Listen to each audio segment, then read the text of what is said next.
When humanity is exiled from the Galactic Council for being too aggressive, too expansionist, and too willing to take decisive action, they turn their punishment into their greatest advantage: freedom from limits, oversight, and outdated galactic politics. What begins as exile becomes the foundation of an unstoppable new empire in the Outer Rim, one that will soon force the galaxy to reckon with the very species it tried to cast aside. The great chamber of the Galactic Council stretched impossibly high, its crystalline walls pulsing with the bioluminescent patterns of 1,000 different species. At the center, on a simple metal chair that looked pathetically out of place among the ornate pedestals and floating platforms, sat Ambassador Sarah Chen. Her hands were clasped behind her back, chin raised defiantly as 12 different alien voices spoke in unison through the translation matrix. Humanity, the collective voice boomed, each word carrying the weight of civilization spanning millennia. You have been found guilty of excessive aggression, uncontrolled expansion, and fundamental incompatibility with galactic peace protocols. Sarah's jaw tightened. Around the chamber, holographic displays showed what the Council called evidence: human colonies spreading across star systems like wildfire, terraforming projects that transformed entire worlds, military fleets that had grown from exploration vessels to something the older species found disturbing. The Etherean representative, a being of pure energy contained within a shimmering field, pulsed brighter as it spoke. In the 3 centuries since first contact, your species has established colonies in 847 star systems. The Veltar hegemony, our most expansionist member, took 2 millennia to achieve similar spread. We're efficient, Sarah replied, her voice cutting through the chamber's ambient hum. Is that now a crime? Before we go any further, comment where in the world you are watching from and make sure to subscribe, because tomorrow's story is one you don't want to miss. The Zephyrin Council member, a creature resembling a massive, intelligent octopus floating in a zero-G bubble, rippled its tentacles in one that their species considered a gesture of dismissal. Efficiency paired with your species' violent tendencies creates an unacceptable risk factor. The war with the Kethfer Raiders. We ended that war, Sarah interrupted, standing from her chair. We ended it in 18 months when your combined fleets couldn't manage it in 18 years. By committing genocide. The Silicate Collectives. Representative grinding out the words like stone against stone. You eliminated an entire species, a species that was systematically enslaving and consuming other sentient beings. Sarah shot back. They refused every diplomatic solution. They answered peace talks with more raids. We did what was necessary. The chamber fell silent except for the soft harmonics of the translation matrix processing dozens of different languages and communication methods. Finally, the collective voice spoke again. This is precisely why humanity cannot remain within the Galactic Council's sphere of influence. Your solutions are always final, always absolute. You lack the nuance, the patience, the wisdom that comes with age. Sarah laughed, the sound sharp and bitter in the vast space. Wisdom, you've been wisely debating the Kethfer problem for 2 decades while they destroyed 16 civilizations. We solved it in less than 2 years.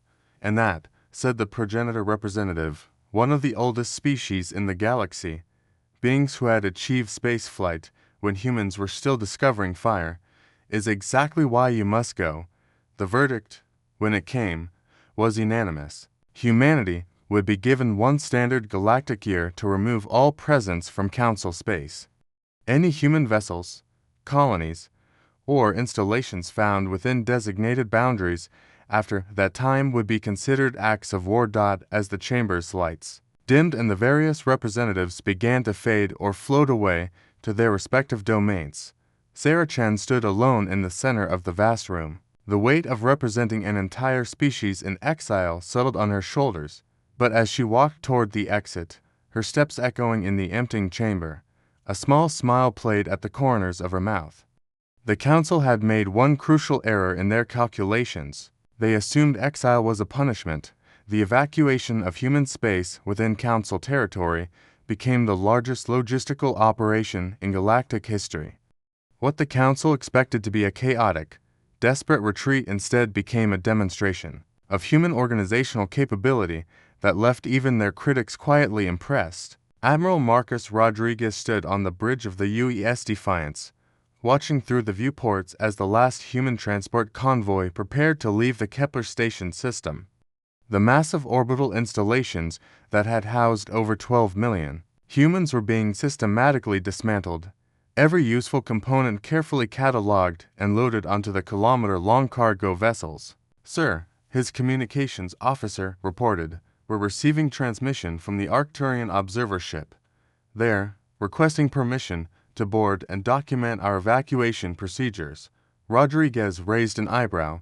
The Arcturians were one of the Council's most meticulous record-keeping species, obsessed with efficiency and logistics. "Tell them they're welcome to observe from a safe distance. We wouldn't want to accidentally demonstrate any more excessive efficiency." The bridge crew chuckled, but the sound was tinged with bitterness. 9 months into their one-year exile deadline, and humanity was already 93% evacuated from Council space. What should have taken decades was happening in mere months. "Admiral," his tactical officer called out, "long-range sensors are picking up something interesting. The Velts are mobilizing their expansion fleets." Rodriguez moved to the tactical station, studying the sensor readings. The Velts' hegemony had been one of the most vocal supporters of human exile, claiming that humanity's rapid expansion threatened the natural order of galactic civilization. Now, barely 6 months after the Council's verdict, they were preparing to claim the systems humanity was abandoning. "How many ships?" Rodriguez asked. 734 vessels, sir." "Looks like they're targeting the former human colonies in the Rigel sector." Rodriguez nodded slowly. It was exactly what Human Strategic Command had predicted.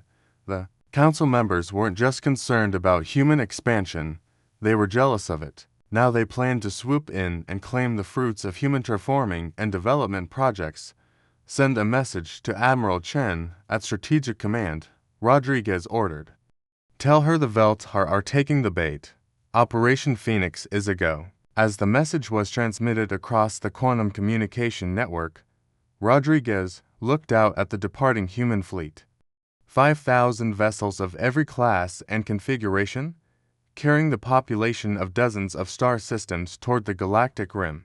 To the Council, it looked like a defeated species slinking away into the darkness. They had no idea they were watching the birth of something unprecedented. Dr. Elena Vasquez, head of the Terraforming Guild, was aboard one of the science vessels when the call came through. She'd been studying star charts of the Outer Rim territories, regions so far from Council space that most species considered them uninhabitable or worthless.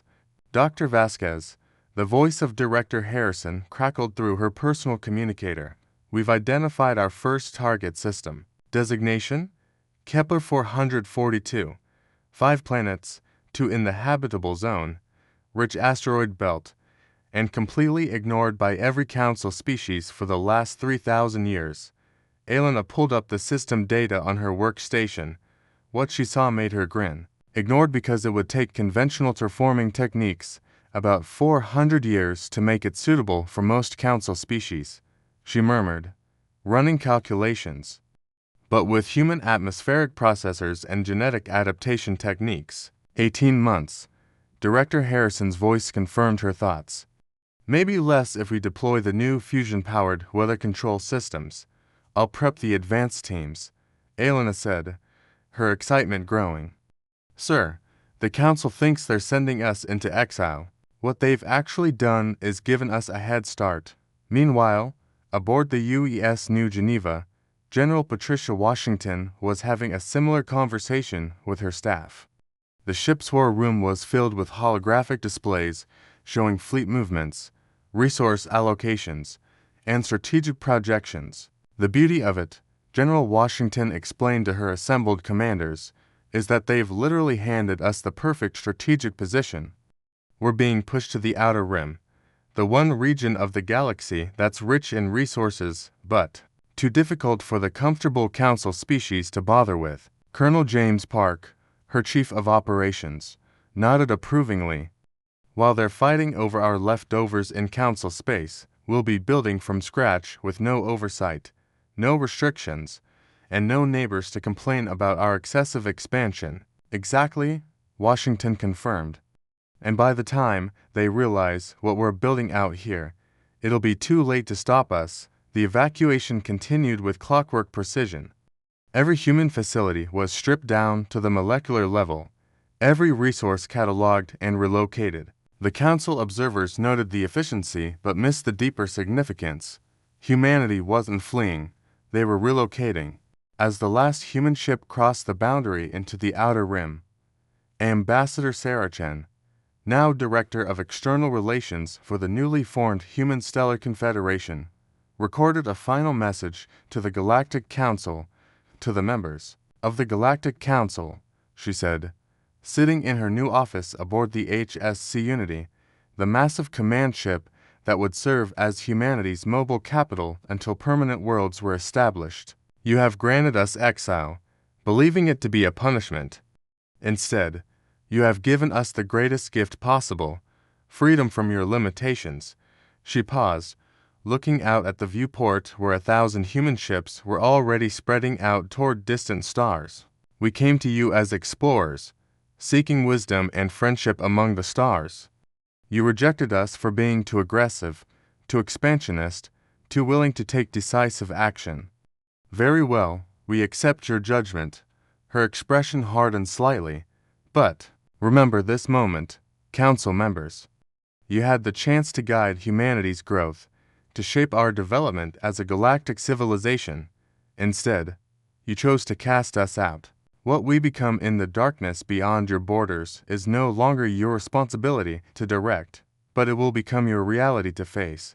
The message was transmitted across the galactic communication network, reaching every council world simultaneously. Most recipients dismissed it as the bitter words of a defeated species. They would remember it differently in the years to come. 3 years after the exile, Captain Lisa Morgan stood on the observation deck of the HSC Prometheus, watching as the planet below transformed before her eyes. What had been a barren world designated as Kepler 44 to see was now showing the first green patches of Earth-origin vegetation, its atmosphere growing thicker and more oxygen-rich by the day. Status report. She called to her terraforming chief. Dr. Yuki Tanaka consulted her datapad, barely able to contain her excitement. Atmosphere composition is now 68% of Earth normal. The algae blooms in the Southern Ocean are producing oxygen faster than our most optimistic projections. At this rate, we'll have a breathable atmosphere in 8 more months. Captain Morgan nodded, impressed despite having witnessed a dozen similar transformations over the past 3 years. The Human Stellar Confederation's terraforming technology had advanced exponentially since leaving Council space, freed from the restrictions and ethical guidelines that had limited their development and the resource extraction operations. The asteroid mining platforms are operating at 340% of capacity compared to our old Council-regulated operations, reported Chief Engineer David Kim. Without having to comply with the Galactic Preservation Accords, we're able to employ full-scale molecular disassembly. We're producing raw materials faster than our construction fleets can use them. This was the reality that the Galactic Council had failed to anticipate. In Council space, humanity had been constrained by thousands of regulations, environmental protection laws, and sustainable development requirements that other species had established over millennia of cautious expansion. In the Outer Rim, those constraints no longer existed. The results were spectacular. Admiral Saracen, now Supreme Commander of Confederate Forces, reviewed the latest expansion reports from her flagship. In 3 years, humanity had established colonies in 1,247 star systems. Not the slow, careful colonization approved by the Council, but full-scale system development that turned entire solar systems into integrated industrial and agricultural complexes. Ma'am, her intelligence chief reported, we're receiving interesting data from our monitoring stations near Council space. The Veltar expansion into former human territory has stalled. Chen looked up from her reports. Problems with the infrastructure we left behind. Worse than that, ma'am. They can't maintain it. The automated systems we installed require constant adjustment and maintenance protocols that they haven't been able to master. 3 of the terraforming projects have actually reversed, and their agricultural yields are down 60% from when we operated them. Chen allowed herself a small smile. Human technology had evolved to match human psychology, fast, efficient, and requiring constant innovation to maintain. Species that preferred stability and gradual change were finding human systems impossibly complex to operate. What about the other council species? Similar problems across the board. The Arcturians have managed to maintain basic functions, but they're operating our systems at about 30% efficiency. The Etherians abandoned their claimed systems entirely after their energy-based technology proved incompatible with our molecular-level engineering. This was another factor the Council had overlooked. Humanity's technology wasn't just advanced, it was specifically adapted to human cognitive patterns and work ethics. Other species might eventually figure out how to use it, but they'd never be able to improve upon it or adapt it to their own needs.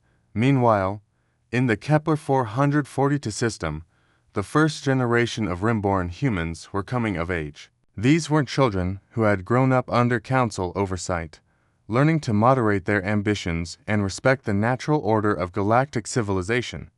These were humans who had been born free, raised on worlds that humanity had claimed, and shaped according to their own vision. Lieutenant Jake Morrison, born on New Terra, 2 years after the exile, represented this new generation. At 18, he was already serving aboard the HSC Vanguard, one of the new Dreadnought-class vessels that represented the pinnacle of Confederate military technology.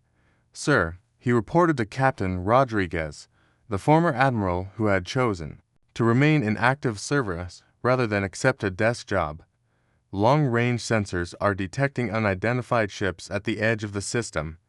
Captain Rodriguez moved to the sensor station. The readings showed 7 vessels of unfamiliar configuration, clearly artificial, but unlike any known Council design.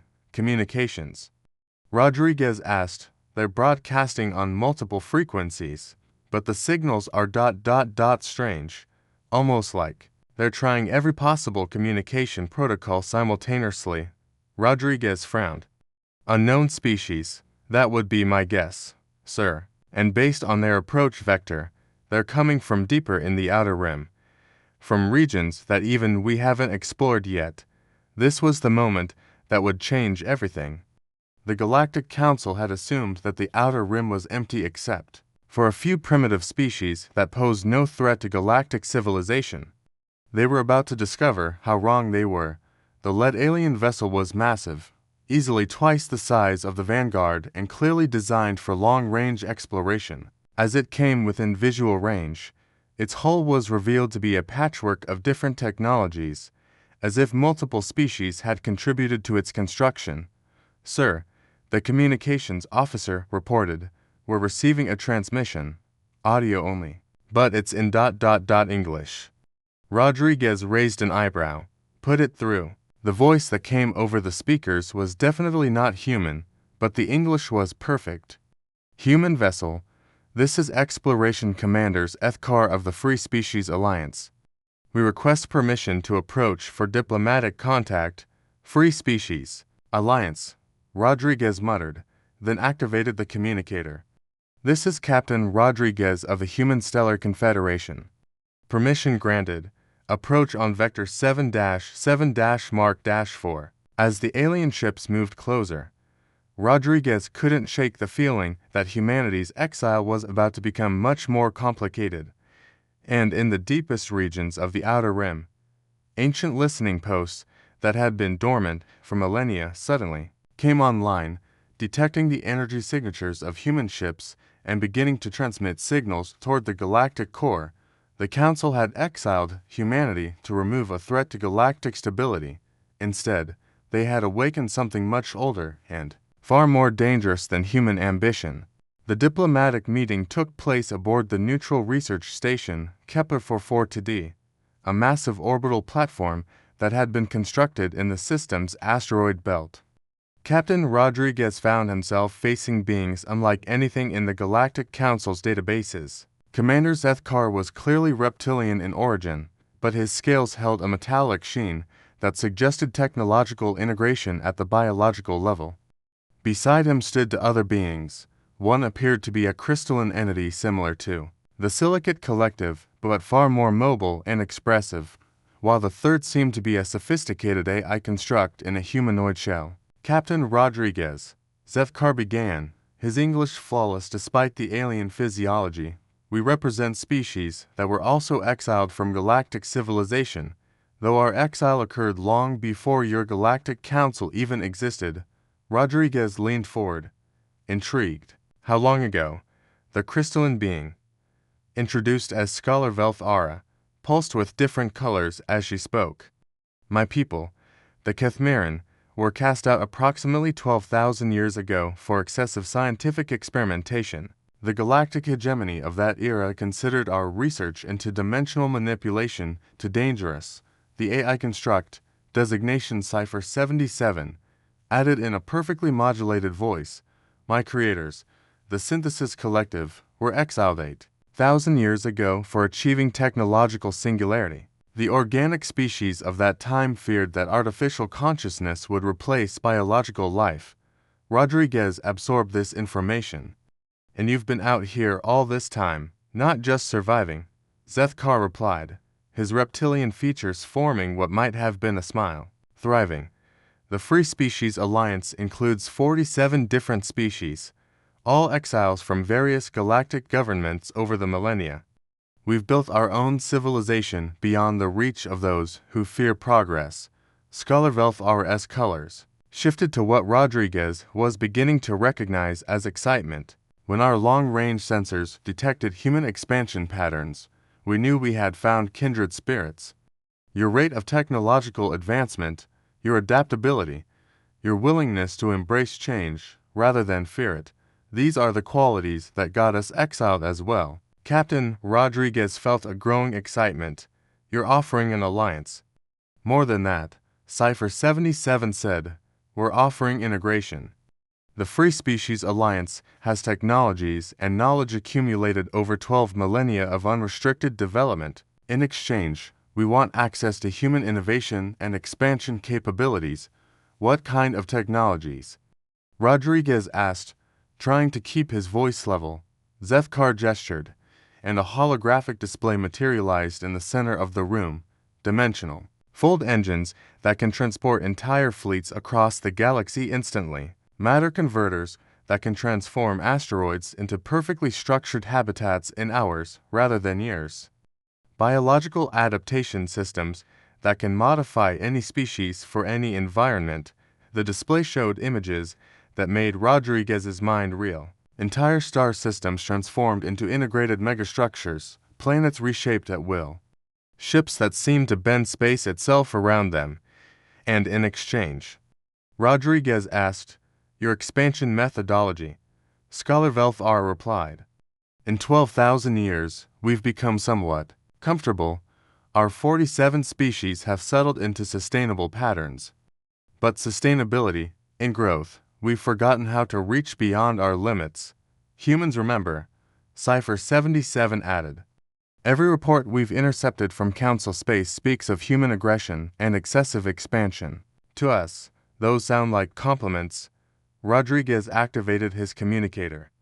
Priority channel to Supreme Commander Chen. We need to convene the Confederate Council immediately. 3 days later, Admiral Sarah Chen stood before the assembled leaders of the Human Stellar Confederation in the Great Council Chamber of HSC Unity. The room was filled with colonial governors, fleet commanders, research directors, and industrial coordinators, the people who had transformed humanity's exile into explosive growth. The Free Species Alliance offers us technologies that would advance our capabilities by centuries, Chen explained, gesturing to the holographic displays showing Alliance worlds and ships. But more importantly, they offer us something we didn't know we needed.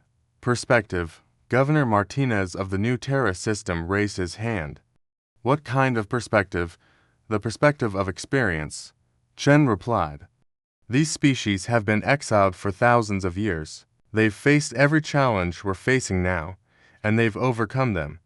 They know what works in the long term and what doesn't. Fleet Admiral Torres added, the technological exchange alone would be worth the alliance. Their dimensional fold engines could cut our expansion time by 90%. But there's something else, Chen continued, her expression growing serious. Our intelligence reports suggest that the Galactic Council is beginning to take notice of our activities. They're seeing reports of human expansion in the Outer Rim, and some council members are starting to worry about what we're building out here. The room fell silent. Everyone present had known this moment would come eventually. How long do we have? Asked Dr. Vasquez, the terraforming chief. Conservative estimates. 5 years before they send exploration fleets to investigate. 10 years. Before they decide we're a threat that needs to be dealt with. Governor Chen of the Rigel colonies leaned forward, and with Alliance technology. With Alliance technology, we could have 1,000 fully developed systems by then. We could have fleets that the Council can't even imagine. We could be ready for anything they might send. The vote was unanimous. 2 weeks later, the formal Alliance ceremony took place on Alliance Station Alpha, a massive megastructure that served as the Free Species Alliance's primary diplomatic center. As Admiral Chen signed the treaty documents, she marveled at the station's construction. It was clearly organic in design, but incorporated technologies from dozens of different species. Welcome to the Free Species Alliance, Commander Zethkar said as the ceremony concluded. Though I suspect we should start calling it something new. With human expansion capabilities and our accumulated knowledge, we're about to become something the galaxy has never seen before. Scalavelth RS crystalline form pulsed with warm colors. Perhaps the Independent Worlds Coalition. We are no longer just exiles hiding in the darkness. I have a better suggestion, Admiral Chen said, looking out at the viewport where human and Alliance ships were already beginning joint operations. The Outer Rim Federation, because we're not just independent worlds anymore. We're the foundation of a new kind of galactic civilization, as the treaty was transmitted across both human and Alliance space, triggering celebration on thousands of worlds. None of the participants could have known that their communications were being monitored. Deep in Council space, in a classified facility known only to the highest levels of the Galactic Security Directorate, an automated monitoring system had detected and analyzed the treaty transmission. The analysis triggered protocols that had been dormant for millennia. Within hours, emergency sessions were being called in council chambers across the galaxy. For the first time in recorded history, the Galactic Council was facing a united, technologically advanced civilization that existed entirely outside their sphere of influence. The exile that was meant to eliminate the human threat had instead created something far more dangerous, a precedent. If the humans could not only survive exile, but thrive and form alliances, what was to stop other problematic species from following their example?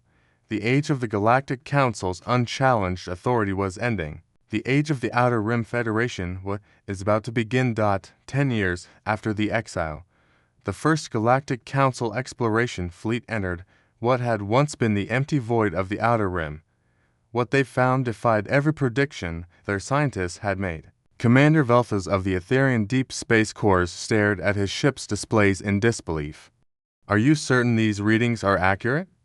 His science officer, a member of the Crystalline Silicate Collective, ground out words in obvious shock. Confirmed, Commander. We are detecting artificial structures in 90% of the star systems within scanner range.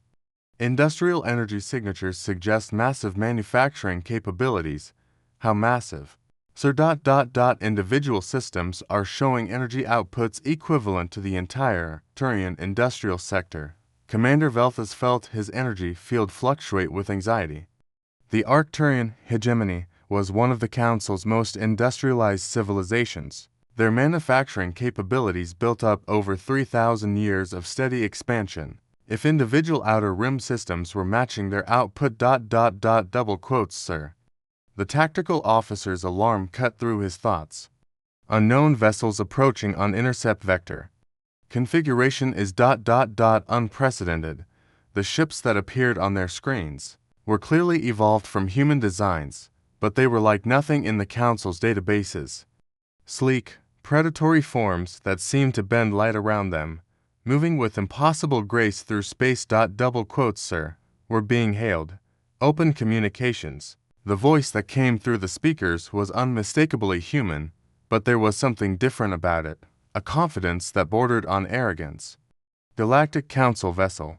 This is Captain Sarah Morrison of the Outer Rim Federation Defense Corps. You are entering restricted space without authorization.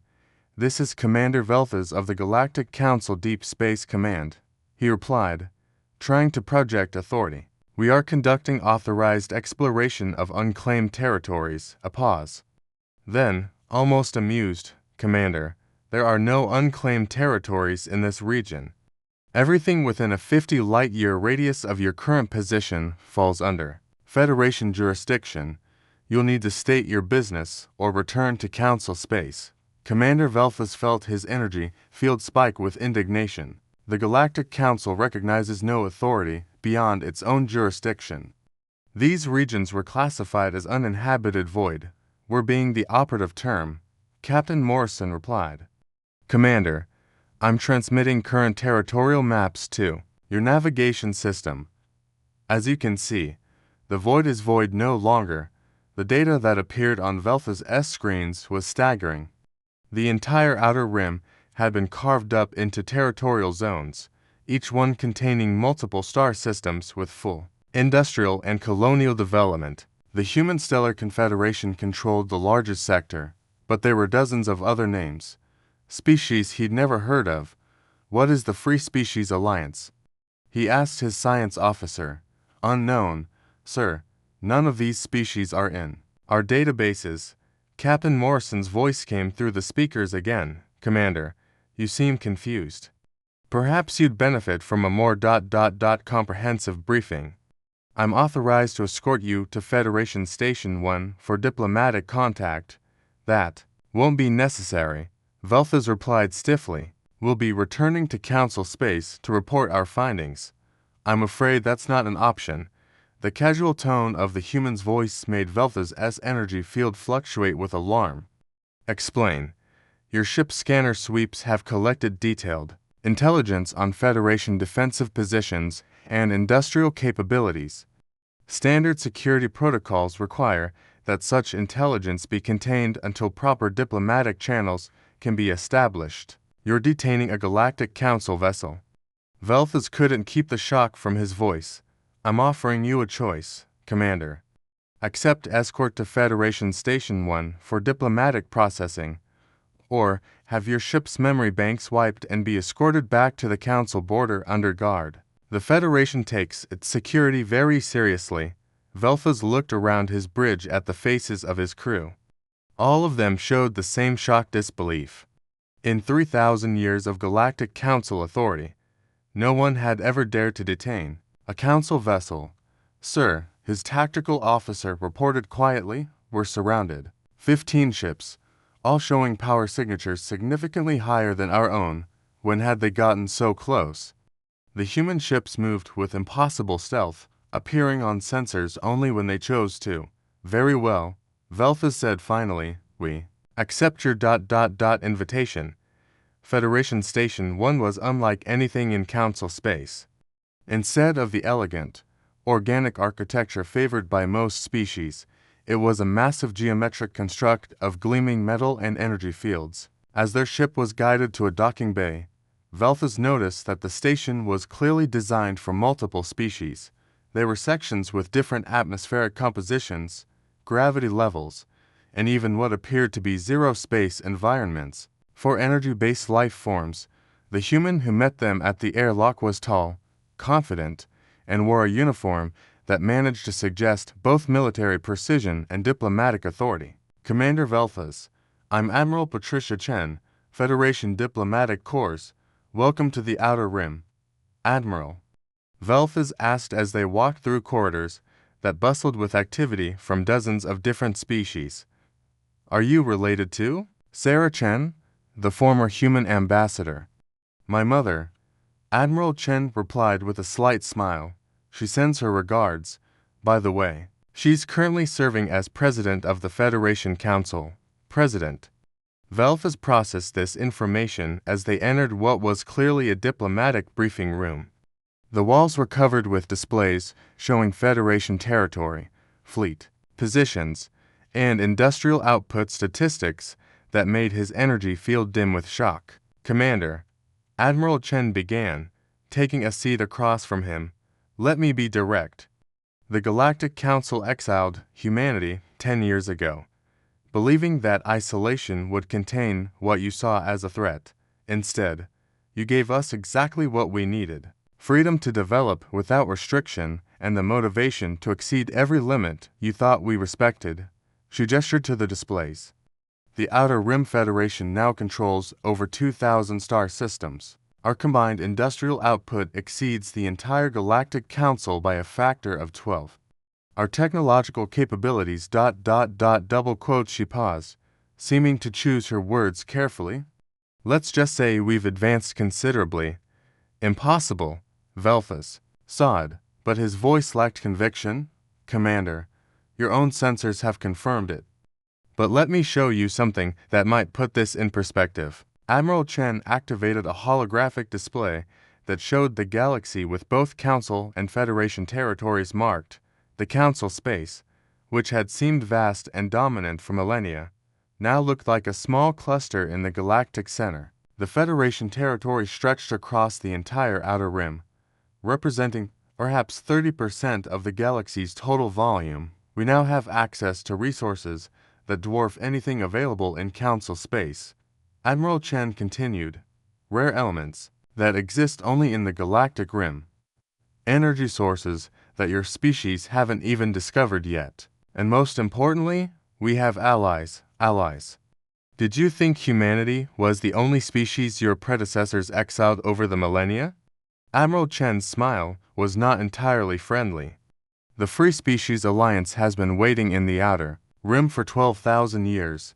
They've been very interested in meeting the Council that still claims authority over the galaxy. Velfas felt his energy field fluctuate with growing dread.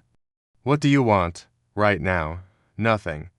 We're quite content to continue developing our territories and advancing our civilization. But, Commander, you need to take a message back to the Council.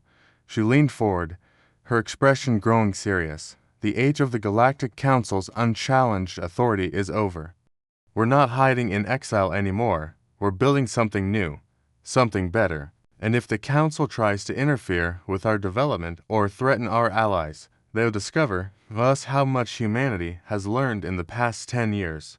Admiral Chen stood, signaling the end of the briefing. Your ship's navigation computers have been updated with safe passage routes back to Council space. I suggest you use them. The outer rim can be dangerous for the unprepared. As Commander Velfas was escorted back to his ship, he couldn't shake the feeling that he was witnessing the end of an era. The galaxy that had been stable under Council authority for millennia is about to change forever, and the humans, the species that had been exiled for being too dangerous to coexist with, were leading that change. The message he would carry back to the Council was simple. Humanity hadn't just survived exile, they had used it to become something unprecedented in galactic history, a civilization that owed nothing to the established order and had the power to remake the galaxy according to their own vision. The exile was over. The return had begun. 50 years after the exile, Ambassador Velfas, the same Etherian who had once commanded a Council exploration ship, stood in the observation lounge of the Galactic Diplomatic Station, humanity's gift to neutral space. Through the transparent, aluminum viewports, he watched as ships from dozens of civilizations moved through the bustling trade routes that now connected every corner of the galaxy. Hard to believe it's only been half a century, said the being beside him, Admiral Sarah Morrison, Captain Morrison's daughter, now served as the Federation's chief diplomatic officer. Like her grandmother, the legendary Sarah Chen. She had a talent for making profound change seem inevitable in hindsight. Your people transformed everything, Velthes admitted, his energy field pulsing with what his species considered rueful admiration. When the Council voted to exile humanity, we thought we were solving a problem. You were, Admiral Morrison replied with a smile. You just weren't solving the problem you thought you were solving. The statistics spoke for themselves. The Outer Rim Federation now encompassed over 5,000 star systems and included 237 different species. The old Galactic Council still existed, but it now operated as just one of 7 major galactic civilizations, and not the largest. The Free Species Alliance knew what we were. Admiral Morrison continued. They recognized that humanity's real gift wasn't aggression or expansion. It was the ability to adapt and innovate without being paralyzed by tradition. Through the viewport, Velthes could see one of the Federation's newest achievements, a massive ring habitat surrounding an entire star, its surface area equivalent to millions of Earth-sized worlds. The engineering required was beyond anything the Council had ever attempted, but to the Federation, it was simply Tuesday's construction project. And now? Velthes asked. Now we keep building. Admiral Morrison said simply, the galaxy is vast, and we've barely begun to explore its possibilities. Did you know there are entire regions beyond the outer rim that no species has ever visited? Ancient artifacts that predate even the Alliance species, phenomena that could revolutionize our understanding of physics itself. Velthes' energy field dimmed slightly. The Council fears what you might find out there. The Council fears change. Admiral Morrison corrected gently. It always has. That's why it exiled every species that pushed boundaries, that asked uncomfortable questions, that refused to accept limitations. She turned from the viewport to face him directly. But Velthes, that fear is a choice. The Council could choose to join us, to embrace the same spirit of exploration and innovation that built all of this. Many Council species already have. It was true. In the decades since the Federation's establishment, over 40 species had chosen to leave Council space and join the expanding civilization of the Outer Rim, not through conquest or coercion, but through simple attraction to a way of life that offered unlimited growth and discovery. My own people are considering it, Velthes admitted quietly. The Etherian Council of Minds has been debating for 3 years whether to petition for Federation membership. Admiral Morrison nodded, and they are welcome whenever they're ready. But there's no pressure. The Federation doesn't seek to replace the Council, we seek to complement it. There's room in the galaxy for both approaches. As they spoke, a new arrival caught their attention. A massive vessel was approaching the station, its design unlike anything either had seen before. The hull seemed to shift and flow like liquid metal, and energy readings were completely off the scale. What is that? Velthes asked, his scientific curiosity overriding diplomatic protocol. Admiral Morrison consulted her personal communicator, her expression growing excited. That would be the first ship from the Deep Void expedition. They've been exploring beyond the galactic rim for 5 years, beyond the rim. But there's nothing out there except empty space and dark matter. That's what we thought too, Admiral Morrison replied, her smile widening. Apparently, we were wrong. Captain Elena Rodriguez-Singh, great-granddaughter of the Admiral Rodriguez who had witnessed humanity's first contact with the Free Species Alliance, stood on the bridge of the FSS Horizon's Edge as it approached the Galactic Diplomatic Station. Her ship bore scars from its 5-year journey into the Deep Void, the region of space beyond the galactic rim that had been considered empty since the dawn of spaceflight.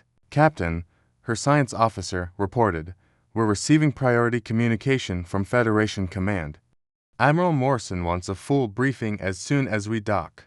Understood, Captain Rodriguez-Singh replied, but her attention was focused on the data cores that contained their discoveries. What they had found in the Deep Void would change everything. Again, 2 hours later, she stood before the assembled leadership of the Federation Council in the station's most secure briefing room. Present were Admiral Morrison, President Sarah, Chen now in her 80s, but still sharp as ever, representatives from all major alliance species, and, surprisingly, Ambassador Velfas representing the Galactic Council. Ladies, gentlemen, and honored beings, Captain Rodriguez Singh began, activating the holographic display system. 5 years ago, the Deep Void expedition was launched to explore the regions beyond our galaxy. We expected to find empty space, perhaps some rogue planets or dead systems ejected from the galactic disk millions of years ago. The hologram showed the familiar spiral of their galaxy, then expanded to show the surrounding void. What we found instead was this. The display exploded into a three-dimensional map showing dozens of structures scattered throughout the deep void, not planets or stars, artificial constructs on a scale that dwarfed even Federation megaprojects. President Chen leaned forward. In her chair, "What are we looking at, Captain?" "Arc ships," Rodriguez Singh replied. "Massive vessels, each one the size of a small moon, containing entire preserved civilizations. We've identified 47 of them so far, with long-range sensors suggesting hundreds more throughout the deep void." The room fell silent. Ambassador Velfas' energy field fluctuated wildly as he processed the implications. Preserved civilizations. Admiral Morrison asked, "Species that left the galaxy voluntarily, some as much as 50,000 years ago." Rodriguez Singh explained, "They're not refugees or exiles. They're explorers who decided that the galaxy had become too crowded, too regulated, too limiting." She activated another display showing the interior of one of the Arc ships. "This is Sanctuary 7, home to the Void Runners, a species that left the galaxy 30,000 years ago when their sun began to die.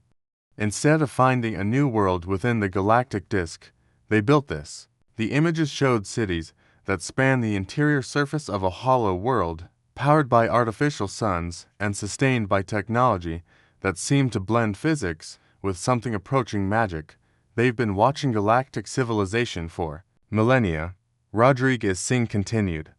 "They know about the Council, about the various galactic governments that have risen and fallen. They know about humanity's exile and the formation of the Federation, and," President Chen prompted, "they want to make contact. Not to return to the galaxy. They're quite happy where they are. But they're interested in partnership, Commander." Zethkar of the Alliance leaned forward, his reptilian features showing intense curiosity. "What kind of partnership?" "They call it the Deep Void Collective," Rodriguez Singh explained. "A loose association of civilizations that have transcended the need for planetary resources, territorial expansion, or traditional government structures. They explore the space between galaxies, study phenomena that exist only in the deep void, and share knowledge freely among themselves." She paused, letting the magnitude of this sink in. "They're offering Federation membership to any species ready to take the next step beyond galactic civilization." The briefing room erupted in discussion. Representatives from dozens of species began talking at once, their various communication methods creating a cacophony of sound, light, and electromagnetic radiation. President Chen raised her hand for silence. "Captain, what does this membership entail?" "Freedom from all territorial constraints," Rodriguez Singh replied. "Access to technologies that can create habitable space anywhere in the universe, the ability to explore not just our galaxy, but other galaxies entirely, and most importantly, the chance to discover what lies beyond even the deep void." Ambassador Veltha spoke for the first time since the briefing began. "Captain, are you saying that there are civilizations that have left our local galactic group entirely?" The Void Runners mentioned contact with what they call the Far Wanderers, civilizations that began their journey in our galaxy but now exist in the Andromeda Galaxy, the Magellanic Clouds, and other distant systems. The universe, it seems, is far more populated than we ever imagined. Admiral Morrison stood and walked to the holographic display, studying the images of the Arc ships. "What do they want from us?" "Perspective," Rodriguez Singh replied. The Deep Void Collective has achieved incredible technological advancement, but they've become somewhat stagnant. They've forgotten how to grow, how to push boundaries. They see in humanity, and our Federation allies, the same drive that led them to leave the galaxy in the first place. She smiled. In essence, they want us to help them remember how to dream big. President Chen was quiet for a long moment, her eyes studying the data streaming across the displays. Finally, she spoke. 50 years ago, the Galactic Council exiled humanity for being too ambitious, too willing to push beyond established limits. Today, we're being invited to join a civilization that has transcended the galaxy itself. She looked around the room at the assembled representatives. I think there's a certain poetic justice in that. Commander Zethkar rumbled what might have been laughter. The council thought they were punishing humanity by forcing them to the edge of the galaxy. Instead, they positioned them perfectly to discover what lies beyond. Ambassador Veltha's energy field pulsed with what his species considered deep contemplation. President Chen, if the Federation accepts this invitation, what happens to those of us who remain? President Chen smiled gently. The same thing that happened when we left Council space, Velthas. You continue to grow and develop according to your own vision. The galaxy is vast enough for multiple approaches to civilization, but, Admiral Morrison added, the invitation isn't limited to the Federation. The Deep Void Collective doesn't care about political boundaries or past conflicts. Any species ready to transcend galactic limitations is welcome. She looked directly at Velthas. That includes Council species. If they're ready to take that step, Captain Rodriguez Singh activated one final display, a real-time image from the deep void showing dozens of ARC ships beginning to move in formation, their exotic drives bending space itself as they prepared for the journey to Federation space. The Void Runners and their allies are coming to establish a permanent embassy, she announced. They'll arrive within 6 months. After that, any species that chooses to join the Deep Void Collective will have the opportunity to do so. As the briefing ended and the various representatives began to file out, President Chen remained seated, staring at the displays. Admiral Morrison approached her. Penny for your thoughts, Madam President. Sarah Chen, the woman who had been present at humanity's exile, who had helped build the Federation from nothing, who had lived to see her species become the catalyst for galactic transformation, smiled. I was just thinking about my grandmother, she said quietly. Sarah Chen, the first ambassador. She used to say that humanity's greatest gift wasn't our technology or our expansion capabilities. It was our refusal to accept that any frontier was truly final. She gestured to the images of the ARC ships. She would have loved to see this. Humanity didn't just survive exile.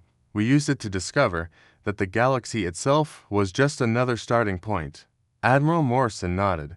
And now we take the next step, President Chen replied, her voice carrying the same determination that had driven humanity from their first steps into space to their position as leaders of galactic transformation. We prove that there are no limits, except the ones we accept. 1 year after the arrival of the Deep Void Embassy, the galaxy was a fundamentally different place. The massive ARC ships had taken up positions throughout Federation space, their very presence serving as a reminder that civilization could transcend any boundary. Dr. Michael Park, director of the Galactic Sociology Institute, was documenting the changes from his office aboard Research Station Proxima. Through his viewport, he could see one of the Void Runner vessels, Sanctuary 7, its kilometer-long hull gleaming with technologies that seemed to exist outside normal physics. Personal log, Stardate 2387.156. He dictated to his recording system. 1 year since Deep Void contact, and the sociological implications continue to cascade throughout galactic civilization. The transcendence option, as popular media has dubbed it, has triggered the largest voluntary migration in recorded history. The statistics were staggering. Over 300 species had petitioned to join the Deep Void Exploration Program, not just from Federation space, but from the Galactic Council, the independent systems, and even some of the more isolated civilizations that had avoided galactic politics entirely. The most surprising development, Dr. Park continued, has been the reaction of the younger generation across all species. Beings who grew up during the Federation expansion era seem to view deep void exploration not as abandoning galactic civilization, but as its natural next step. His door chimed, and Admiral Morrison entered. Despite the formal rank, she moved with the casual confidence of someone who had grown up in an age where impossible things happened regularly. Michael, we've received the final reports from the Council systems. You're going to find this interesting. She activated his holographic display, showing a map of Council space with various systems highlighted in different colors. 47 Council species have formally requested membership in the Deep Void Collective, Admiral Morrison reported, including some of the founding members of the original Galactic Council. Dr. Park studied the display with fascination. The Arcturians, they're one of the most conservative species in the galaxy. Apparently, they've decided that 50,000 years of stability is enough. Admiral Morrison replied with a slight smile. Their formal petition states that they're ready to remember what it means to explore the unknown, and the Council's response. Admiral Morrison's expression grew serious. Mixed, about half the remaining Council species are supportive. They see this as a natural evolution of galactic civilization. The other half ... double quote. She paused. They're concerned about what they call civilizational dissolution. Dr. Park nodded. He'd been tracking similar concerns across the galaxy. Some species viewed the deep void option as the ultimate expression of progress and freedom. Others saw it as the beginning of the end for stable galactic society. There's something else. Admiral Morrison continued. The Void Runners have made an offer that's unprecedented. She activated another display, this one showing technical specifications that made Dr. Park's head spin. They're willing to share dimensional transcendence technology with any species that remains in the galaxy. Not the full deep void exploration suite, that's reserved for collective members, but enough to allow unlimited expansion within our local galactic group. Dr. Park stared at the specifications. The technology described could allow a single species to colonize entire galaxies without depleting resources or competing for territory. They're offering to eliminate scarcity entirely, he breathed. More than that, Admiral Morrison replied. They're offering to eliminate the fundamental causes of conflict between species. If every civilization can have unlimited space and resources, what's left to fight about? It was a compelling vision, but Dr. Park could see the potential complications, and the species that view this as a threat to traditional civilization. Admiral Morrison's expression darkened slightly. That's where things get complicated. The emergency session of the Galactic Council was the largest gathering in the organization's 3,000-year history, for the first time since its founding. Every member species had sent their highest-ranking representatives. The Great Chamber on Galactic Central Station had been expanded to accommodate delegates from over 800 civilizations. At the center of the chamber, in a position that would once have been considered unthinkable, sat President Sarah Chen. At 93, she moved slowly, but her mind remained sharp. Beside her sat representatives from the Deep Void Collective, beings so advanced that their very presence seemed to alter local space-time. Honored delegates, spoke Council Prime Velth Ara, the same Kithmiran who had once been part of the Free Species Alliance, now serving as the Council's senior representative after her species' decision to remain in galactic civilization. We face a choice that will determine the future of our galaxy. The chamber was unusually quiet. In 3 millennia of Council sessions, there had never been a decision with such far-reaching implications. The Deep Void Collective offers us 3 options, Velth Ara continued. First, individual species may choose to join the collective and leave the galaxy for exploration of the greater universe.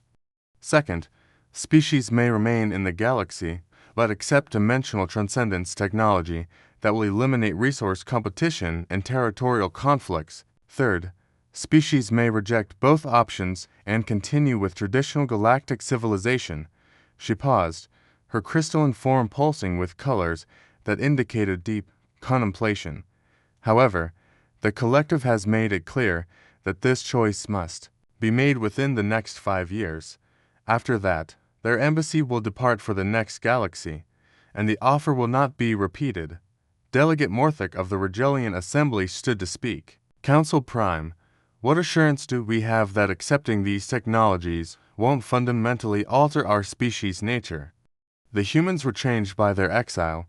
How do we know we won't be changed beyond recognition by transcendence? President Chen rose slowly from her chair. The chamber fell silent. At her age, every public appearance was significant. Delegate Morthic, she said, her voice still carrying the authority that had shaped galactic civilization for decades. Change is not something that happens to you. Change is something you choose. She gestured toward the viewport, where the lights of thousands of ships from hundreds of species could be seen moving through space. 50 years ago, this council chose to exile humanity because we represented change that you weren't ready to accept. That choice changed both of us, but it changed us in ways that made the galaxy larger, richer, and more diverse than it had ever been before. Her gaze swept across the assembled delegates. Now you face a similar choice, but on a scale that dwarfs anything in our history. You can choose to embrace transcendence and help shape what galactic civilization becomes. You can choose to reject it and maintain the traditions that have served you for millennia. But you cannot choose to avoid change entirely. She sat back down, and Void Runner Ambassador Kethel took her place at the speaking podium.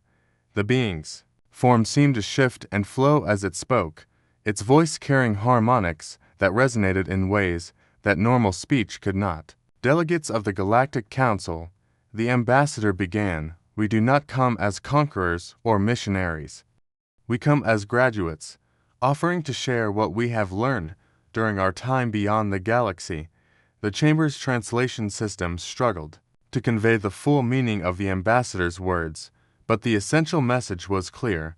Your species will face this choice eventually, whether we are here or not. The universe is vast beyond imagination, filled with wonders and challenges that will require new ways of thinking, new forms of cooperation, new definitions of what it means to be alive and conscious. The ambassador's form solidified slightly, taking on a more conventional appearance. We offer you the choice to face that future prepared, as partners in exploration rather than as isolated species struggling alone. But the choice is yours, and it will remain yours regardless of what you decide. The debate that followed lasted for 6 months. Species after species stood to present their arguments, their fears, their hopes, and their visions of the future. Some speeches lasted for days, delivered in forms of communication that had never been used in the council chambers before. When the final vote was taken, the results reflected the diversity of galactic civilization itself. 237 species chose to join the Deep Void Collective immediately, accepting the challenge of transcendent exploration. 312 species chose to accept dimensional transcendence technology while remaining in the galaxy, fundamentally altering the nature of galactic civilization, but preserving familiar forms and structures. The remaining species chose to continue with traditional civilization, forming a new confederation that would preserve the classical approach to galactic society. As the session concluded and the various delegations began to disperse, President Chen found herself standing alone in the Great Chamber with Void Runner Ambassador Kethel. Any regrets? The ambassador asked, its form shifting into a configuration that somehow conveyed gentle curiosity. President Chen considered the question carefully. About humanity's exile, about the Federation, about any of this, about the path that brought you here. She looked out at the viewport, where ships from 3 different approaches to civilization were preparing to depart for their respective destinies. No, she said finally. Every choice we made, every challenge we faced, led to this moment. Humanity's exile taught us that boundaries exist only to be transcended. The Federation showed us that cooperation can multiply possibility. And now ... she smiled, the expression carrying the weight of a lifetime spent pushing beyond limits. Now, we get to discover what comes after transcendence. 100 years after humanity's exile from the Galactic Council, Dr. Elena Vasquez Chen, great-great-granddaughter of the legendary terraformer and the even more legendary president, stood on the observation deck of the deep void exploration vessel Infinite Horizon. Through the transparent aluminum viewports, she watched as her ship approached something that defied every category of physics she had been taught. Personal log. Deep void date 2487.001. She recorded. Today marks the centennial of humanity's exile from the Galactic Council, and we're about to make first contact with something that suggests our understanding of civilization itself may have been fundamentally limited. The object ahead of them wasn't a ship, a station, or even a megastructure in any conventional sense. It was a fold in space-time itself, a region where the normal rules of physics had been gently set aside to allow for forms of existence that transcended matter and energy entirely. Dr. Vasquez Chen, her science officer, reported, a being whose species had joined the collective only 20 years earlier, were receiving communication from the entity. It's complex. Define complex. It's simultaneously a greeting, a philosophical treatise, a technical manual, and what appears to be a love song. All in the same transmission. Elena smiled. After decades of deep void exploration, she had learned to expect the impossible. Put it through the universal translator and see what we get. The voice that filled the bridge was unlike anything in their databases. It seemed to come from everywhere and nowhere, carrying harmonics that touched the mind directly rather than passing through the ears. Greetings, travelers from the young galaxy, the voice said. We are the synthesis of the far deep. Beings who began as matter-based life forms approximately 7 million years ago. We have been watching your species' development with great interest. Elena activated her communicator. This is Dr. Elena Vasquez Chen of the Human Deep Void Exploration Corps. We're honored by your contact. The honor is ours, the entity replied. It has been some time since we encountered a species making the transition from galactic to universal civilization with such ... enthusiasm. Through the viewports, Elena could see the space fold beginning to change, taking on patterns that seemed to spell out concepts directly into her mind. Your species was exiled from their original galactic authority for being too ambitious, too willing to transcend limitations, the entity continued. This exile led to the formation of new alliances, new approaches to civilization, and ultimately, to your current journey beyond the galaxy itself. That's remarkably accurate, Elena replied, wondering how beings who existed as folded spacetime could know so much about human history. We know because we have seen this pattern before, thousands of times, across millions of years, throughout the observable universe. Species that accept limitations stagnate and eventually fade away. Species that reject limitations transcend their origins and become something greater. The patterns in the space fold shifted, and suddenly Elena could see images, or perhaps concepts, of civilizations beyond imagination. Beings of pure thought who had converted entire galactic clusters into computational matrices. Entities who existed simultaneously across multiple universes, exploring realities where the fundamental constants of physics were different.